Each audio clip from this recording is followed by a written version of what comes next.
round eyes and his spiked up hair. Where's the hair? She told herself, so this is the guy that I keep running into. And then came move-in day of their second year. A fateful day. A pivotal day in their story. Norcelene was in her new room unpacking when she heard her dad talking with someone. Now when she went outside, she discovered that her dad was actually talking with Chris's dad. He was helping Chris move into his dorm, located 2 doors down from Norcelene's. Now, despite them knowing each other for a year, the future Mr. and Mrs. Arsadine were reintroduced that day by their own fathers.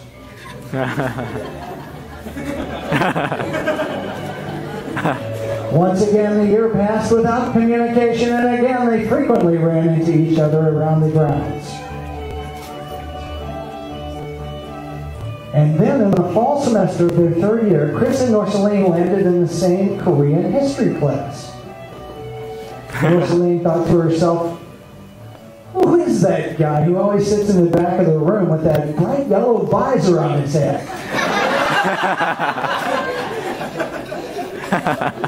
Chris was worried that Norcelene might think that he was actually stalking her.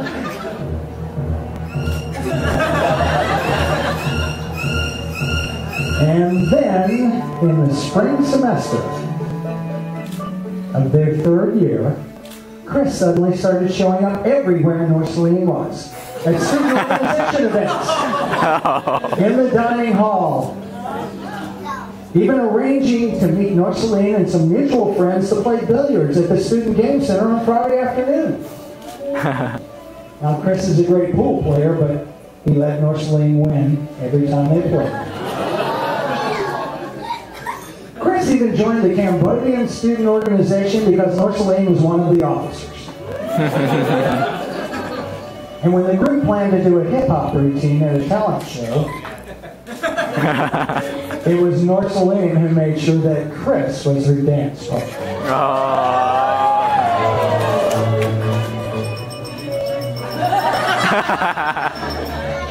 Determined to find a way to date this beautiful girl, Chris asked Norcelene's sister, Carla May, to help him. So when Chris asked Norcelene to dinner on Saturday, April 26, 2003, she was ecstatic. Leading up to the date, Chris was extremely nervous. He tried on tons of different outfits, finally settling on his favorite button-up shirt. Now, Chris didn't go on a lot of dates, and since this one was with the one girl that he had had his eyes on for 3 years, there was an awful lot going on inside his head. Chris made a list of things he could say so she wouldn't be bored. He got advice from a few of his friends, at least the ones that actually talk to girls. Norcelene was nervous too, and she was pretty sure that Chris has quizzed Carla May about what she liked to eat and what she liked to do. So Chris took Norcelene to the fanciest restaurant that he could afford, based on what he was allowed to spend on his parents' credit card. Treehouse. And that restaurant was Thai 99, where many of you had dinner last night. Chris ordered the duck, trying to impress Norcelene and make her think he had money, even though the entire date was being charged on his parents' credit. They made small talk, discussed their families, and most importantly, discovered that they both held church and family above everything. Unlike any other girl that Chris had ever met, Norcelene was driven, religious, respectful, pure. Now after dinner, they went to Kroger and Harris Teeter grocery stores. Think about that for a second. They went just to stroll around the store. and walk off their dinner. And as they walked, Chris began to learn more about what a wonderful person Norcelene was. In fact, Paris Teeter will always have a special meaning to Chris because it was there that he started falling in love with Norcelene.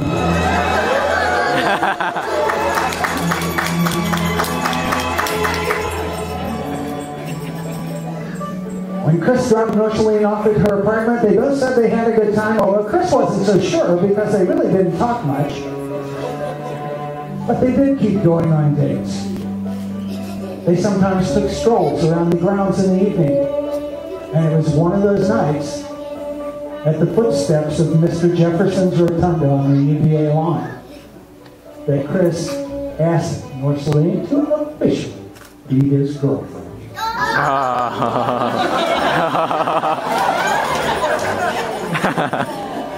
Although Chris and Norcelene dated for 6 years before they got engaged, both of them knew early on they were destined to be together. After the first or second date, Norcelene realized that Chris was the one. The common values of God and family above all told Norcelene that Chris was always going to be someone very special in her life. Chris knew they were meant to be from that first date. And in the 6 years between that date and the proposal, it only reaffirmed how he felt. Now, since they basically had a long-distance relationship for 5 of those 6 years, they talked about everything. How many children they would have, where they're going to live, how they'd balance their careers. Chris was ready to propose after a year of dating, but in those 6 years, they just grew closer together and matured with their love.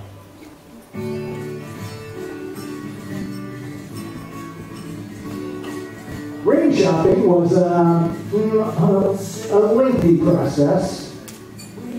Chris went to multiple websites, read every forum, sought advice from everyone that he knew. He created spreadsheets to compare and analyze the different options. What type of cut? Is it an AGS or GIA certified? What type of band? What's the price? He knew his stuff. But after this exhaustive search, Chris and his parents finally just visited a ring store. Chris asked to see the AGS certified Princess Cut diamond for his princess. Its beauty astounded him.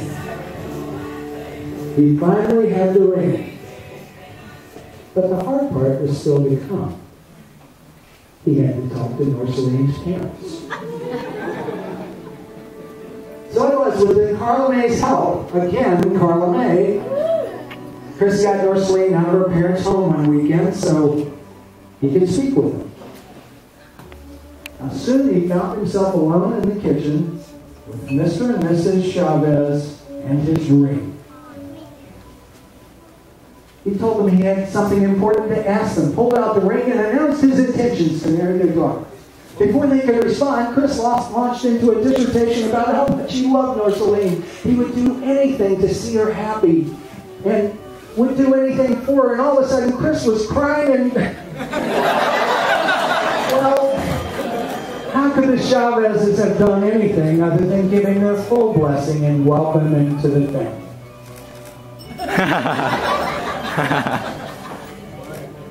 Now, as the two of them prepared to attend a reunion weekend at UVA in June of 2009, Norcelene's mom kept telling her, "Wear something nice for Chris's birthday on June 6th. One day at the grocery store, she asked Norcelene what sort of kitchen stuff she liked. And since Norcelene was totally not into kitchen stuff, she was pretty sure something was up. Chris wrapped up the ring and put it in the box with his birthday presents. And they had a tradition of opening each other's presents. As the night of June 5th came to an end, Chris went downstairs of the Holiday Inn, where they coincidentally stayed in room 606, his birthday, the same date that he proposed, to get all the presents out of the car and bring them upstairs so they could open them at midnight. It seems that after 6 years of waiting, Chris couldn't wait another minute. As he entered the room, he handed Norcelene some of the smaller presents, the real birthday gifts. Then she got to a large box, wrapped perfectly in a white and silver striped wrapper, with a big white bow on top. She picked it up and wondered, why was the box so light? She opened the box carefully, and suddenly a heart-shaped balloon popped out of the box with these words on it: "Will you marry me?" Aww. At the end of that balloon string was Norcelene's engagement ring. Chris was already on one knee, blabbering on somewhat incoherently about how much he loved her and how she was the one for him. And as the balloon came popping out, Norcelene teared up a little and with a big grin on her face said, "I knew it." And she immediately hugged Chris.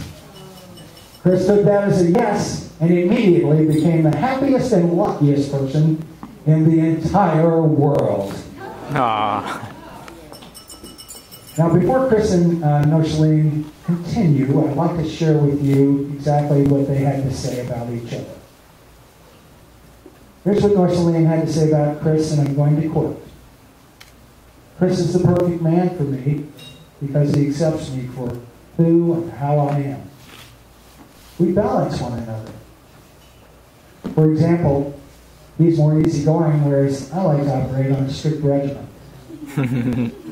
Through each other's influence, we learn to balance in a positive way this aspect of our individual behaviors.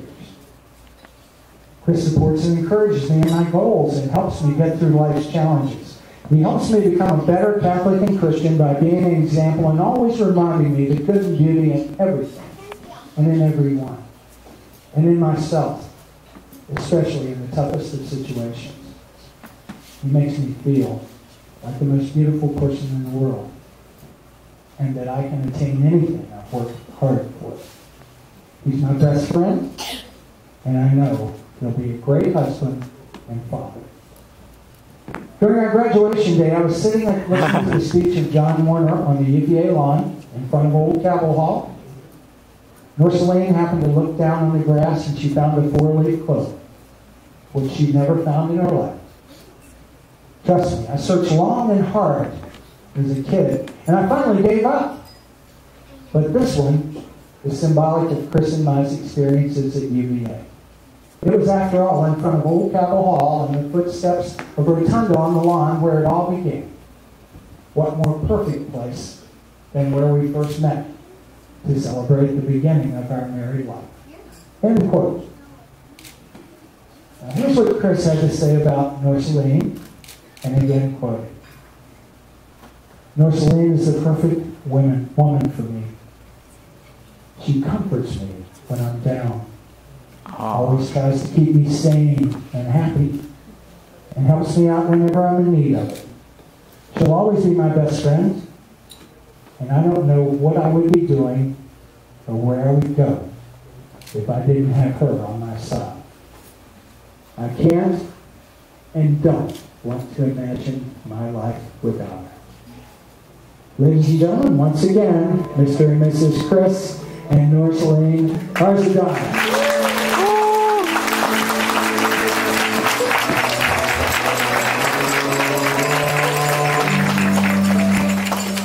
Or you can stay there. We have some toast for you.